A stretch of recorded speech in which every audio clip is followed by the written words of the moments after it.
Hello everyone, welcome back to McSolaar TV. Hope you're having a great day. Today we answer another one of your questions. I made a video about sidechain compression where I mentioned that I use sidechain compression not for the usual kick versus bass, but for example, electric guitars and vocals, or synths and percussions, or whatever that is. I sidechain compress a lot of things in my mixes. You know, if you follow me, effects, reverbs, delays, return, and so on.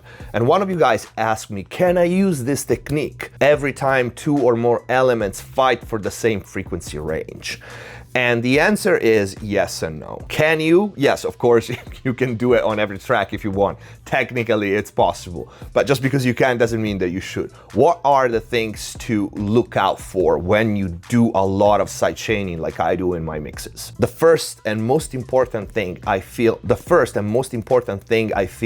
you need to watch your release time every time you sidechain one thing to another. And what is the problem that could occur when you start sidechaining a lot of things if you mess up the release time? You're gonna create conflicting grooves. With kick and snare, it's fairly easy, all right? That's the kick. Those are rhythmic elements, you know?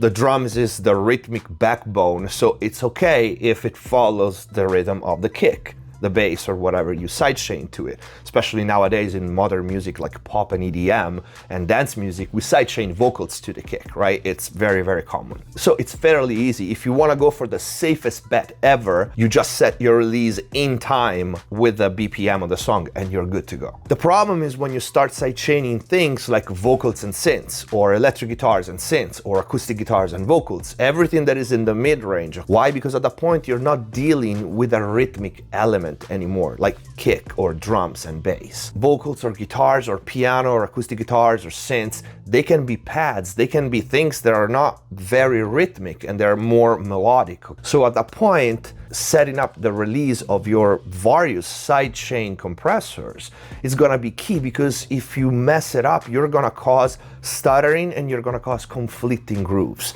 Now, the problem with this is you kinda have to be pretty experienced to hear this effect, or I should say this unwanted effect, because unless you are very aware of the possibility of this problem happening, you kind of feel when you listen to the song that something is wrong, but you don't understand what. And it happened sometimes to me at the very beginning when I was maybe starting a mix and setting up a sidechain compressor, just to remember that I wanted to sidechain those two elements, and then forgetting to setting that up properly.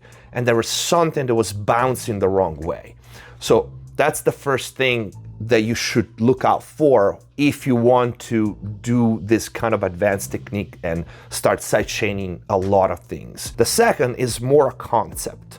I'm worried when people ask me, can I use this technique, either is dynamic EQ or sidechain compression, on everything that clashes? I fear that if I say yes and I don't add anything, people are gonna use this to try to treat a mix like a puzzle. So to shave, like carve all the little spaces like you see in the IG idiotic charts, you know, put this here and this here and this here, and this mixing, it's in the word, right? It's not a puzzle. Things have to blend. So you can't, every time you have something that it plays in the same frequency range, try to like carve a space and inject the other elements, because you're gonna end up with a mix that is extremely unglued, and that's never pleasant, okay? So it's a concept. Yes, you can, but don't think about your mix like every single element has to have its own isolated space, because that's not mixing. It wouldn't be called mixing. It would be called, I don't know, musical puzzle. So things have to blend, okay?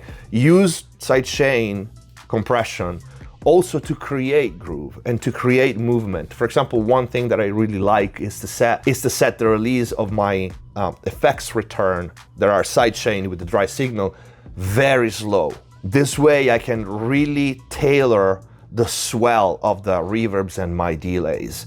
And sometimes I create ghost tracks that I use only with the purpose of sending it to a compressor to sidechain in a certain way a track. Who does EDM music and electronic music does this all the time with MIDI, but you can do a lot of things with sidechain compressor.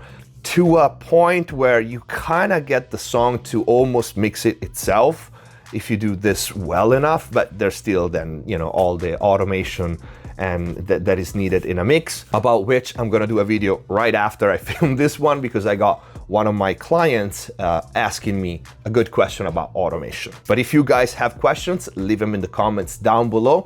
If the videos are helping you, please consider using the super thanks and support the channel. Please vote for Bella for the Odyssey contest. We are #1. Let's win this together. Thank you for watching. Subscribe if you haven't already. See you next time.